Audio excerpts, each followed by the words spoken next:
Arranca la máquina de pensar. Hoy viernes llegamos al final de la semana en la máquina de pensar, en una semana dedicada, ya lo saben ustedes, al Todos Somos Raros, que vamos a empezar dentro de media hora, 19:30 horas, en el Centro Cultural de España. Pero en la radio, aquí, vamos a oír la presentación de una novela que ganó el Premio Nacional de Literatura el año pasado, en narrativa inédita. Es una novela escrita por Juan Esteves, un hombre de allá de Mercedes, y la novela se llama Entusiasmo Sublime y está editada por Estuario. Fue presentada en Calima Boliche el 14 de junio, hace no tanto, y los presentadores fueron Henry Trujillo y quien les habla. La verdad que lo pasamos muy bien, así que ya mismo los invito a escuchar la presentación de Entusiasmo Sublime. Buenas noches, muchas gracias por estar aquí, muchas gracias por la invitación a Martín Fernández y a la editorial Estuario. Bueno, muchas gracias a todos por estar acá, ¿no? Lleno, Calima.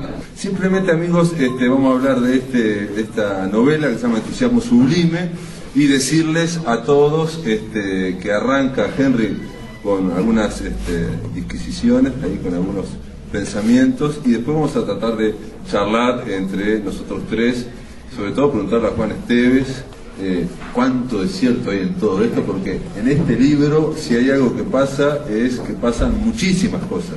Es incesante la acción y los hechos que se dan uno tras otro a una velocidad, no diría de vértigo, sino con una velocidad, un ritmo que es sistemático, que siempre parece el mismo. Pero bueno, de moto. Es un ritmo de moto, tiene razón. Juan Esteves es un motoquero y capaz que influyó el viento de la moto. Amigos, ahora vamos a darle la palabra al escritor mercedario Henry Trujillo. Bueno, gracias, saludos a todos. Siempre que piden para presentar un libro, siempre aclaro que en realidad para mí la mejor presentación de un libro es decir, learlo y ya está. Pero bueno, habitualmente uno espera que se digan algunas cosas más. Pensé cuando leyendo este libro, hay algunas cosas que se me ocurrieron que me parecen bien interesantes, a riesgo de aburrir un poco, capaz que son medias filosóficas, pero bueno, lo tiro así medio cortito como idea. Hay una idea que a mí se me ocurrió leyendo el libro de Juan, y es la idea de fractura. O sea, cuando yo pienso en este libro, pienso en algo quebrado, pero quebrado en un doble sentido. Por un lado, desde el punto de vista de la estructura del libro. El libro es un relato que no aparece con una estructura lineal exactamente, sino que aparece como en escenas, como de perlas. Pero no son perlas porque también cada parte del libro se entrecruza con otras. Entonces hay esa idea de como una cosa que está como fragmentada. Y eso a la vez me pareció que era interesante porque cuando uno mira el relato, que no voy a contar de qué se trata, también la idea de fractura aparece porque las biografías de los personajes también están quebradas. Es decir, los personajes no están quebrados, son personajes duros, de una forma hasta a veces hasta un poco gracioso, ridículo en alguna ocasión, pero sobre todo son personajes empecinados, valientes, sobre todo el personaje central, el personaje y entonces todo eso le da una atmósfera bastante rara al libro, le da una sensación bastante rara, porque si bien un personaje es una historia contada en tercera persona, a uno le viene más bien la imagen de alguien que está evocando sus recuerdos, pero es un recuerdo como de otro. Entonces es bien interesante porque este libro también es un libro que, contando una historia, también es un libro que hace una evocación de una historia, un pedazo de la historia del Uruguay y de los momentos más duros de la historia del Uruguay, y una historia que también es quebrada, ¿no? Es decir, la historia del Uruguay también está quebrada justamente en estos años, y entonces esa cuestión de fragmentación era me pareció como que era lo más interesante de este libro, que tiene como algunos hallazgos desde el punto de vista incluso estético, si uno quiere, pero que también tiene mucho que decir desde el punto de vista de esa quebrazón de nuestra propia historia. Bueno, no sé si se entendió algo, pero... Sí, se entendió. Yo quería acotar que sí, que pienso algo por el estilo, en este sentido. Se mencionó con respecto a este libro, Entusiasmo Sublime, vamos a contar de qué cuenta, en el sentido de que estamos hablando de la noche oscura de la dictadura, aparte está pautado los capítulos por años, ¿no? 73, 76, otros años hay de la dictadura, y el protagonista empieza siendo un chico, digamos, y que para salir de la pobreza se mete en el ejército. Entonces estamos hablando de los suburbios de Mercedes, también van a Fraiventos, los suburbios de Fraiventos, para salir de la pobreza se meten, algo muy frecuente en el Uruguay, en el interior, cuando no había fuentes de trabajo, el tema de meterse en el ejército como forma, digamos, de ganarse un sustento. En el tema, lo gracioso o lo raro o lo que no se ha contado, me parece, es que este soldado tiene su corazoncito anarquista, ¿no? Es decir, tiene una ficha de Kropotkin. Entonces, esa visión de alguien que es soldado, que pertenece al ejército y que está en contra de la dictadura, digamos, aunque sea visceralmente, aunque no sea mediante un gran proceso político o de conciencia muy desarrollada, sin embargo, visceralmente le está en contra de la dictadura.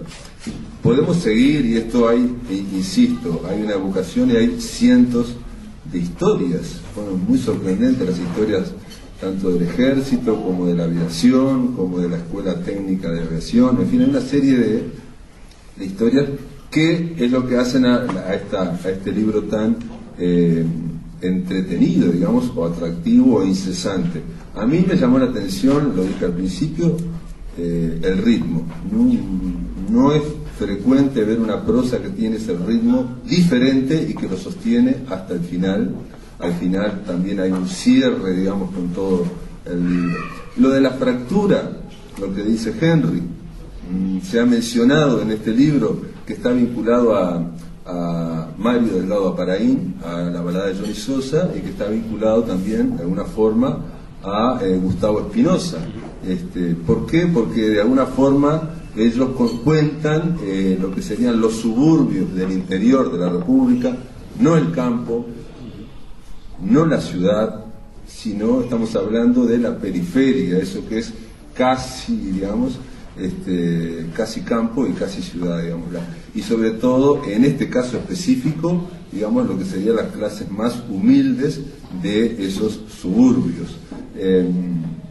Ya la balada de Johnny Sosa también había una fractura, y hay algo que en su momento, en los 90, se discutía, ahora ya no se discute más con la globalización y, en fin, con miles de cosas más. Se discutía el tema de la alienación cultural, el tema de que el Uruguay o Latinoamérica puede estar, digamos, alienada culturalmente, invadida culturalmente desde afuera, en fin, etcétera, etcétera. Y me acuerdo que con respecto a la balada de Johnny Sosa, alguien dijo una vez que la alienación cultural en determinadas condiciones puede ser una identidad cultural. En el caso de Johnny Sosa, era alguien que quería ser igual a Elvis Presley en un quilombo en las afueras de un pueblo muy chiquito, ¿no? Que es Mosquitos.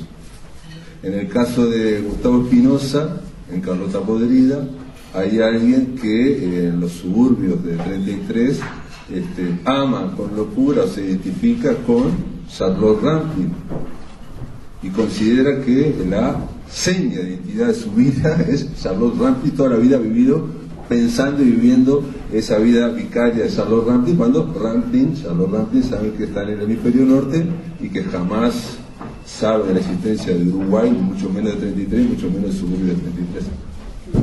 Sin embargo, bajo distintas condiciones, estas alienaciones, digamos, vivir la vida de otro a lo alejado, puede convertirse en una identidad cultural.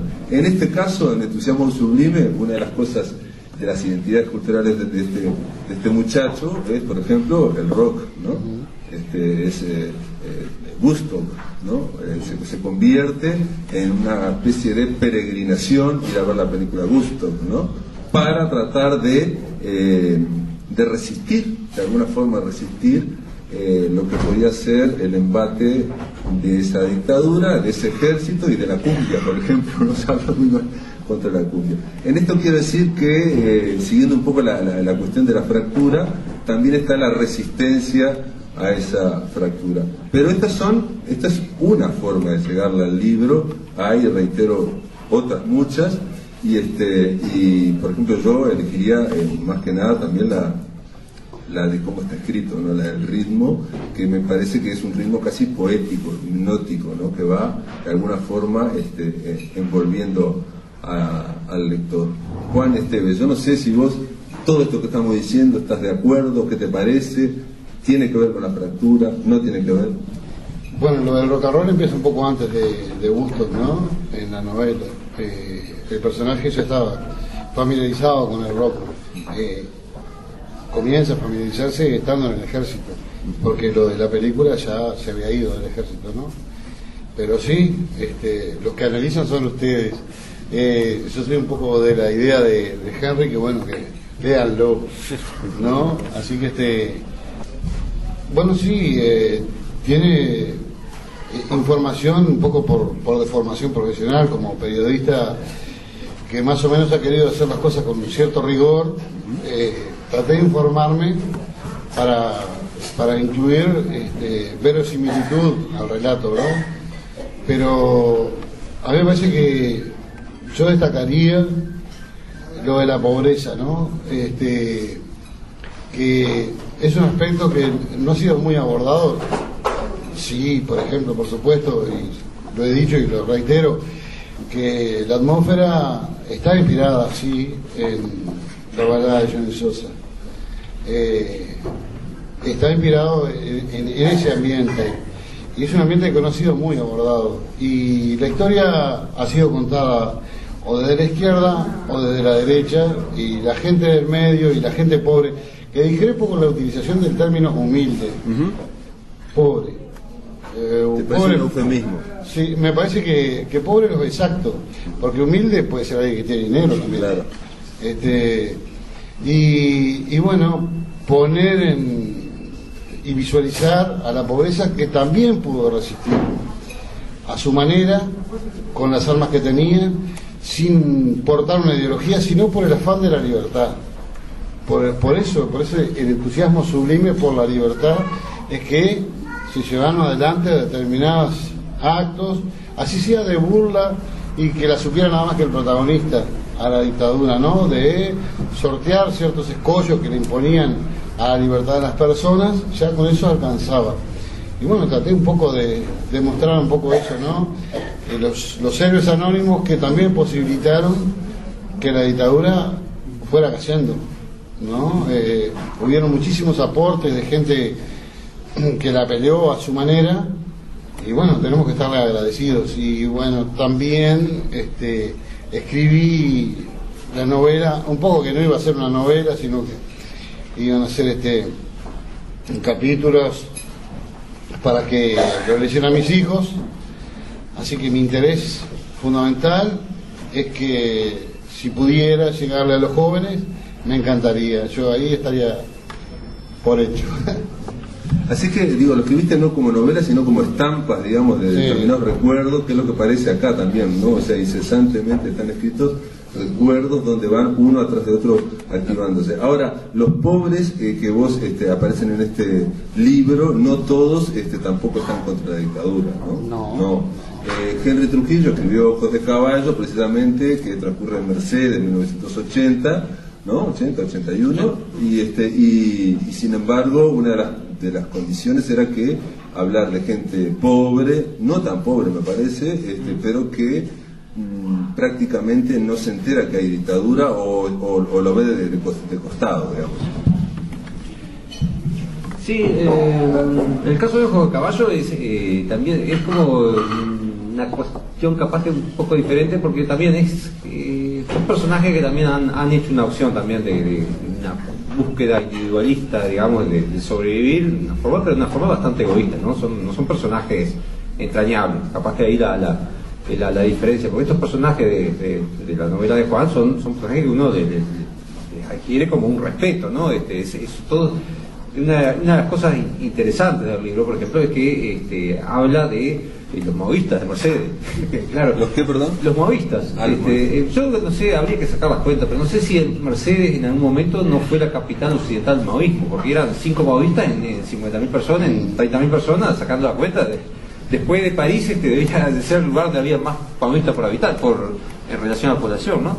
Y es una historia interesante, porque era gente que de pronto estaba muy aislada, y sin embargo encontraba la forma de forma muy subrepticia como para encontrar ya sea mecanismos de resistencia, y ahí está bien interesante todo el tema del humor, incluso las bromas entre milicos, ¿no?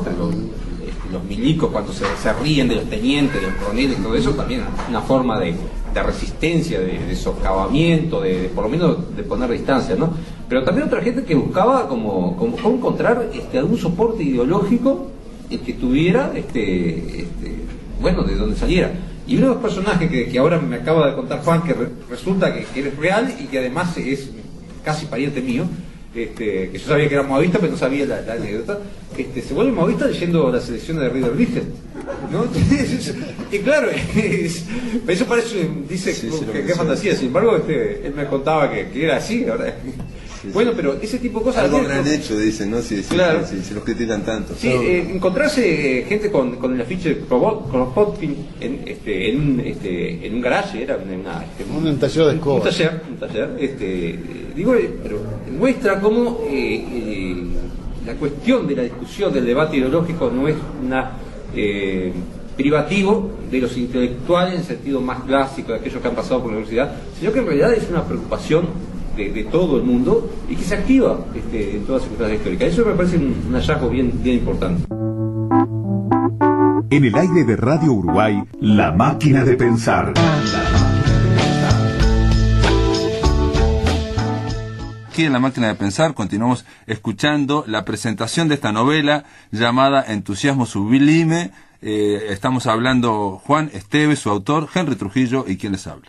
Para mí una de las claves, pero obviamente que cada uno lo va a leer diferente, es precisamente contar, hacer literatura con un ritmo, con una prosa, pero contar la historia que todos conocemos, porque es la historia del pasado reciente, famoso, que lo hemos hecho muchísimos libros testimoniales, por lo menos se han editado muchísimos libros testimoniales, pero dándole una vuelta, viéndolo desde otro punto de vista. De hecho, al final se habla, por ejemplo, pero no voy a contar ningún final, se habla de la diferencia que hay entre la palabra el éxodo y la redota, o la diferencia que hay entre Juan Antonio Lavalleja y los 33 en la plaza de la Agraciada y Juan Antonio Pérez, o sea, Juan Pérez más 50 en la playa de la Graciada, ¿no? O sea, ahí hay la idea de contar desde otro punto de vista la historia.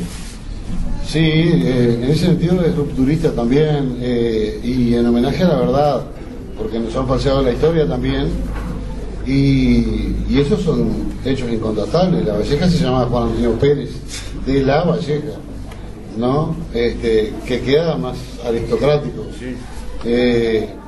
También la playa era la Graciada, porque se cambiaban ahí, ¿no? Claro. La grasa. Entonces, ¿cómo le van a poner eso? Así que le pusieron la Agraciada, que más o menos fue un hallazgo eso también, ¿no? Es un hallazgo poético. Sí. Así que sí tiene un visos de revisionismo histórico de alguna manera, ¿no? Muy humilde, pero tiene algo. En cuanto, además, San José se prestaba para muchas de esas cosas, ¿no? Porque ahí se inició la redota, el que acuñó el término éxodo fue un mercedario, el Clemente Frejeiro. Particularmente soy habitué a leer un poco algunas partes de la historia, ¿no? Y bueno, ahí quedó incluido. Me pareció que por momentos que podía ser muy pesado, pero traté de que no, que fuera, además el personaje en sí no dominaba eso, sino que se habla en tercera persona. Exacto. ¿No? El personaje tiene algunas cosas heredadas de su mentor, Bigotes, el anarquista, ¿no? El escobero de la esquina, y su gran amigo, a quien de alguna manera le ofrenda el final de la novela, ¿no? Claro, claro. No, hablando de esta revisión histórica, una de las cosas que a mí me sorprendió, pero me sorprendió cuando leí en una entrevista que te hicieron en la diaria, fue la historia esta de Sendik. Que yo pensé que era todo inventado. Yo en el cuadro de la bicicleta. Sí. Digo, eso pasó realmente, ¿estuvo Sendik ahí en ese incidente? Todavía existe el balazo que tiró Criado a Sendik y pegó arriba del timbre, todavía está el agujero en la pared. ¿El personaje Iván es un alter ego tuyo? ¿O hasta qué punto? ¿O en realidad no tiene nada que ver, digamos? Porque... Bueno, supongo que algunas cosas autobiográficas hay, pero no. Iván es Iván, es el personaje.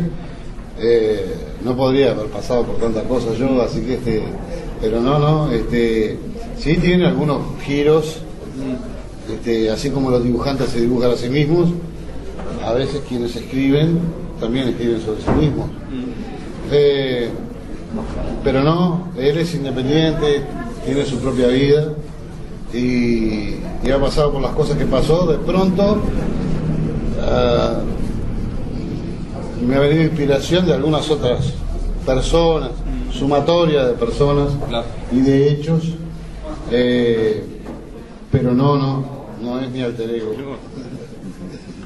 Bueno, aquí hay en esta novela hay por un lado hay humor, pero también hay aspectos muy sórdidos, ¿no? O sea, este muchacho, prácticamente se cría en un prostíbulo, en un quilombo, entonces vinculándose constantemente con las prostitutas que trabajan ahí, incluso y sin embargo eso se da como de una forma bastante natural, digamos, ¿no? O sea, hay por un lado, y hay otras sordideces en cuanto al tema del hambre, o sea, la falta o la necesidad para comer, digamos, ¿no? Que es bastante sórdida, o buscar un peso de determinadas maneras, y bueno, incluso jugando las cartas, en fin, una serie de cosas que tienen que ver con la astucia del hambre, ¿no? O sea, la astucia que genera el hambre, que es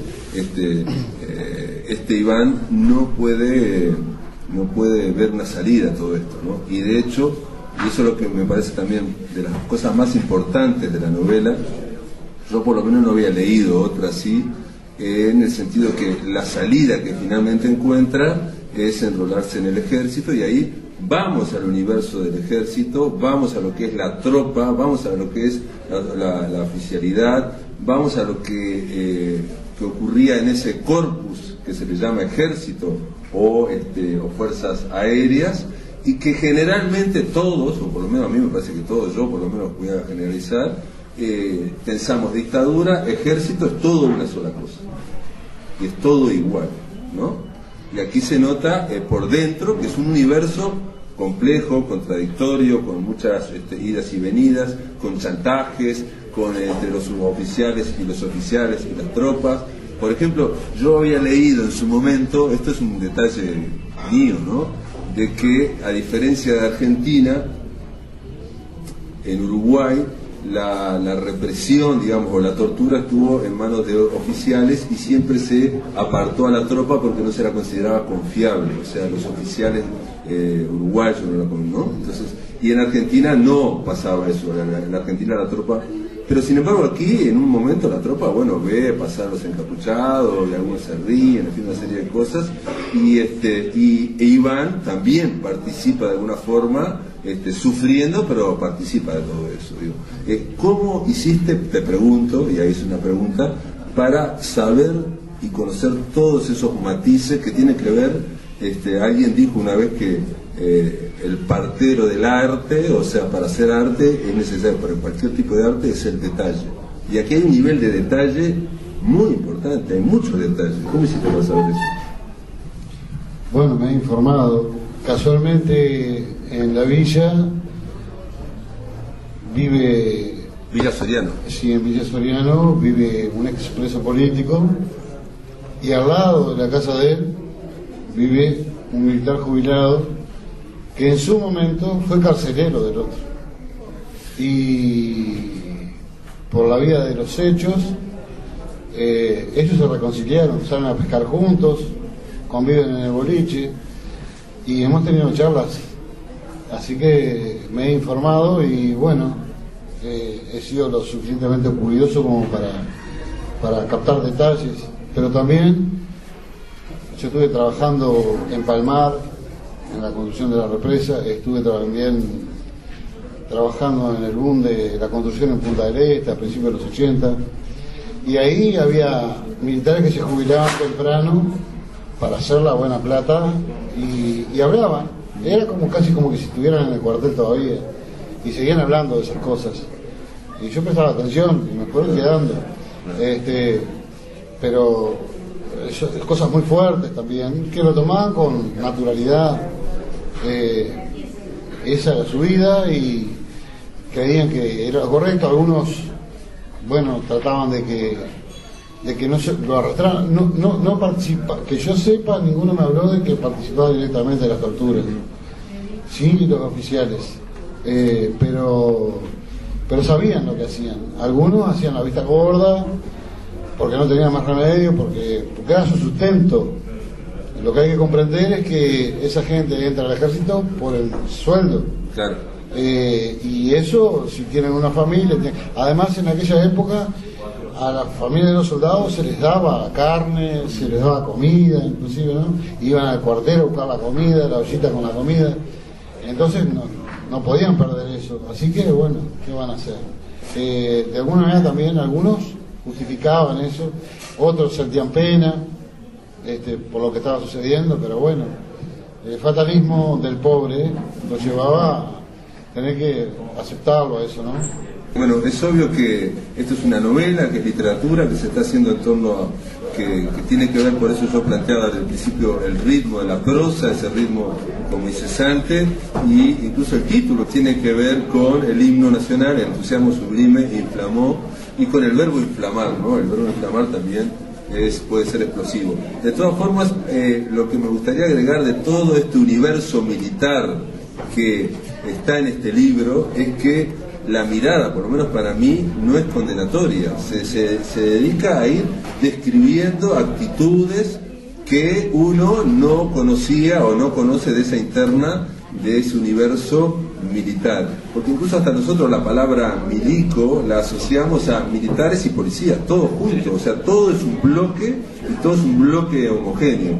Aquí no hay una condena, digamos, de estos que eran suboficiales, porque algunos eran suboficiales, otros eran la oficialidad y otros eran soldados rasos, y todos con esa ley del gallinero que parece que hay en el ejército, usando eso y tratando de manejarse como pueda, pero sin juzgar. El narrador lo está juzgando.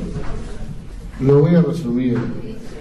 Cuando hay hambre no hay odio, no hay tiempo para el odio, hay que llenar el estómago.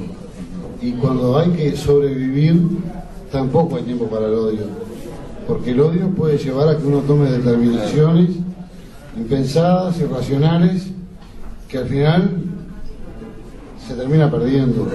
Entonces, no hay una cuestión condenatoria per se, aunque los hechos hablan por sí solos.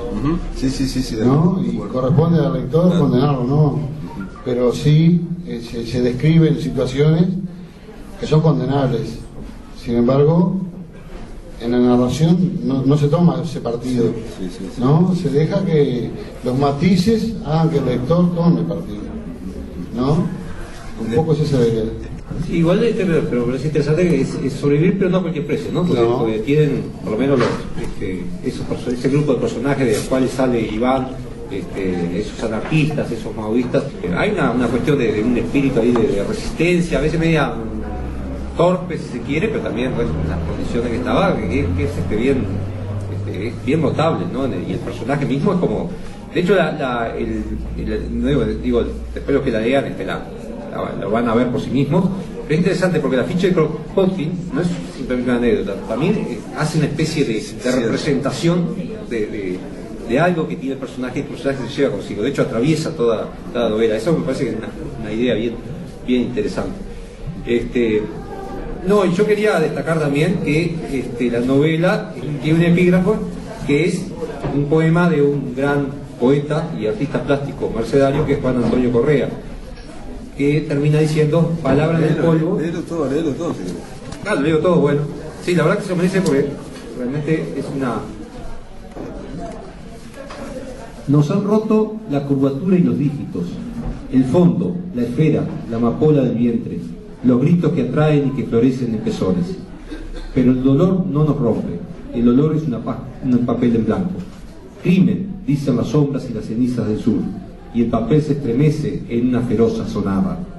El poema no consiente ningún toque de queda, palabras de polvo, y la herencia jamás estará de rodillas. Juan Antonio Correa, que también aquí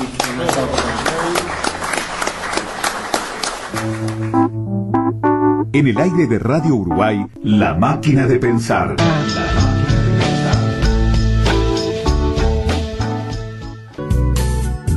Muy bien, amigos, en este último tramo de la presentación de Entusiasmo Sublime, nos acercamos al final, y quiero decirles que al final van a oír la voz de Mario Delgado Paraín, porque Mario estaba entre el público y quiso hablar, así que vamos a oírlo. Bueno, muy bien. Lo único que faltó, que no hablamos demasiado, fue del rock, en el sentido, creo que lo hablamos al principio, ¿no? Pero como una especie de, quizás en la novela, en estos pobres y en esta gente que tiene que ser más inteligente que el hambre, porque tiene que sobrevivir, el único hilo, digamos, cultural o de sensibilidad es la música, ¿no? La música, e incluso como identidad de grupo, de minoría también. No solamente está lo de Kropotkin, que yo lo veía, claro, pero lo veía una cosa como muy de pocos, son muy pocos. En este caso también está el tema de estar en el interior y en el Uruguay de esa época, y tratar de comulgar, digamos, con una iglesia que era mínima, ¿no? Si se quiere, que era mínima, ¿no? Hay un detalle acá que yo quería decir simplemente, es que Uruguay está dividido al medio, todos lo sabemos. Hay una mitad que se llama Montevideo y hay el resto que se llama el interior del país. En general, la primera mitad, que la que hablé, la de Montevideo, no conoce demasiado la segunda mitad. La segunda mitad en general conoce la segunda mitad y la primera mitad. Ahora, este libro narra cosas que la segunda mitad tampoco conoce demasiado, que es precisamente la de la gente pobre y los suburbios, digamos. Mucha gente de la segunda mitad, o sea, del interior del país, va a descubrirla, va a descubrir cosas que no se sabían.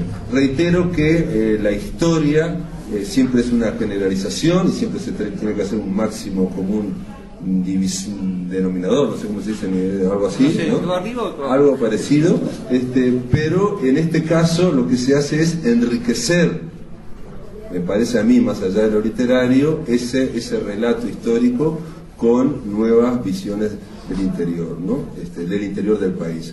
Vos, si sos mercedario, y aquí hay una especie de orgullo que también atraviesa Mercedes, aunque mencionás bastante a Frei-Bento y mencionás, bueno, a los quilombos de Frei-Bento y a Arango y a una serie de... Y en este caso, vos, ¿por qué vivís en Villa Soriano? ¿Tiene algo que ver esto de la periferia, del suburbio, de buscar lo que acabo de decir, dentro de la segunda mitad de que sería el interior y que no todo el mundo conoce, esta parte?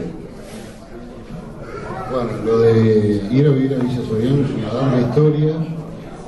En varios momentos de mi vida me rozó Villa Soriano, me tocó repetir 5º año en la escuela,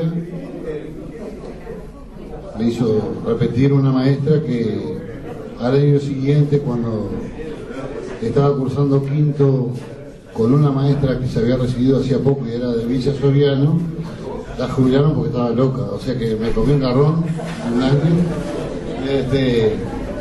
Pero bueno, ahí ya tuve mi primera relación con Villa Soriano.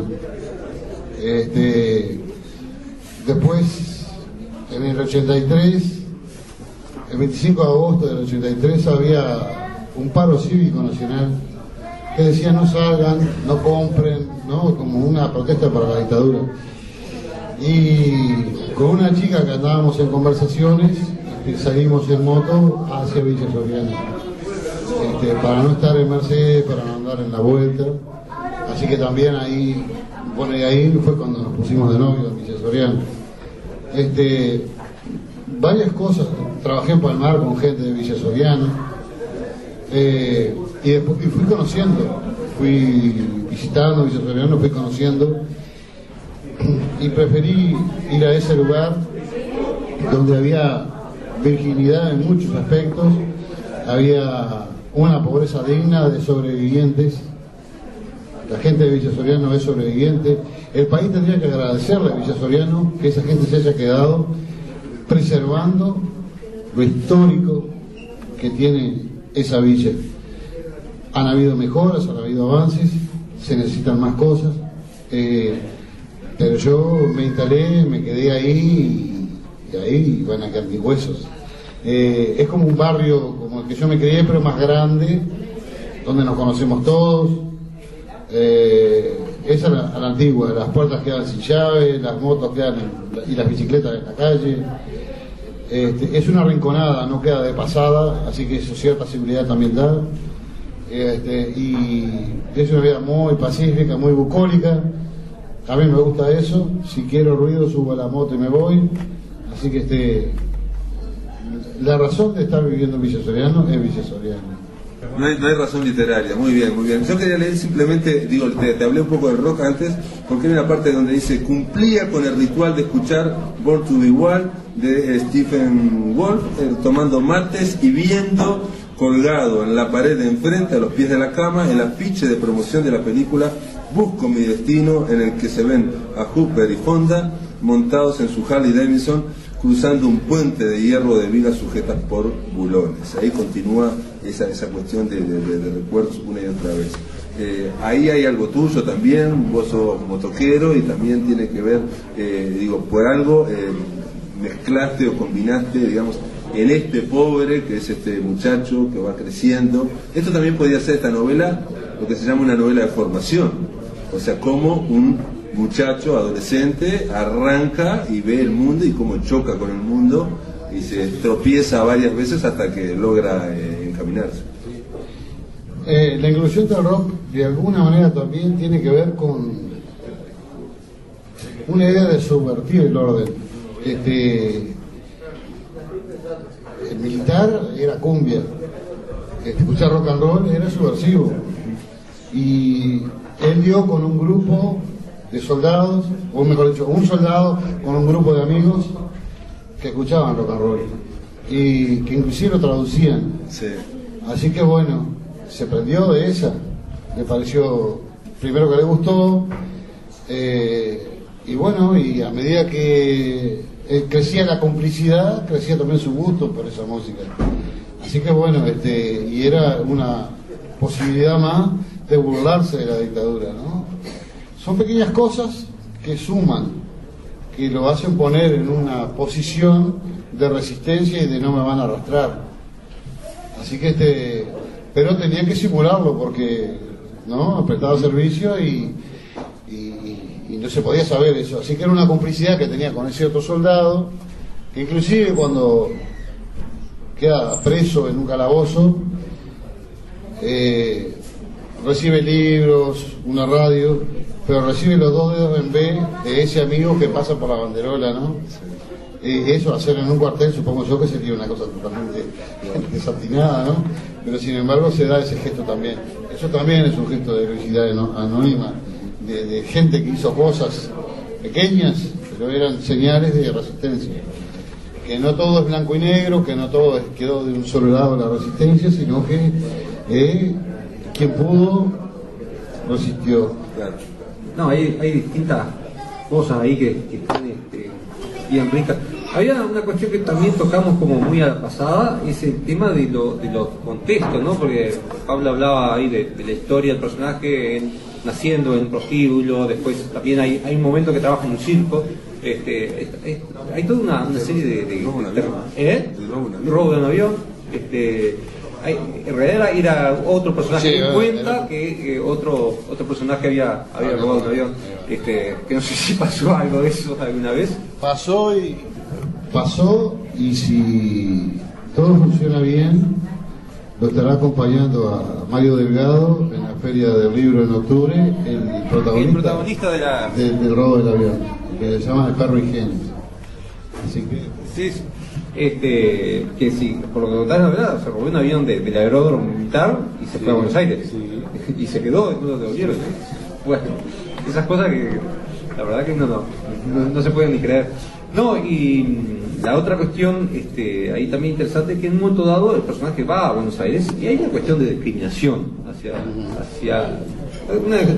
el migrante uruguayo, ¿no? Cosa que en realidad tiene, siempre tenemos la visión de que, bueno, Buenos Aires como una segunda parte de Uruguay. Sin embargo, hay una cuestión ahí como de discriminación xenofóbica contra los inmigrantes. No sé si eso lo pusiste así como a propósito, es algo que has podido tratar o es más bien ficción para darle más calor al personaje o realmente lo habías visto eso. bueno, eso lo experimenté. En realidad hay como una escala de valores para discriminar. Primero los bolivianos, después los paraguayos, los chilenos están aparte, ¿no? Y los más considerados y más aceptados son los uruguayos, pero siempre terminan siendo discriminados, ¿no? En su momento terminan siendo discriminados también. Que fue lo que le pasó al protagonista, ¿no?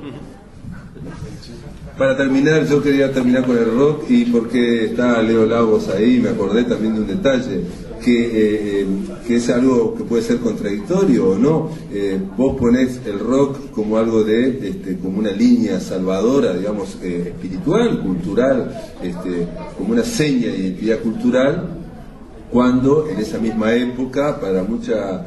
claro, lo que pasa es que estamos hablando, insisto, en los arrabales de el interior y en la periferia, casi de la periferia, ¿no? Con gente pobre que probablemente no estaba vinculada seguramente a la izquierda ortodoxa, que veía al rock como un aliado del imperialismo, digamos, ¿no? O sea, era lo contrario a lo que podría ser precisamente una seña de identidad cultural o salvífica o una línea para salvarse. Me parece que el secreto ahí está en la traducción de las letras, que no era cantan en gringo, no se entiende lo que cantan. Eso que se reunían, había quien traducía las letras y eso era lo que los animaba a escucharlo, aparte de la música, ¿no? Obviamente. Así que pudieron superar ese prejuicio inventado para que no se siguiera la línea del rock and roll y que se siguiera la línea del divertimento llano de la cumbia, ¿no? Si se cuenta por ahí que había un test para entrar al ejército que preguntaba qué tipo de música prefiere, típica, cumbia, folclore y beat, era beat. Y el que marcaba beat, afuera, no entraba.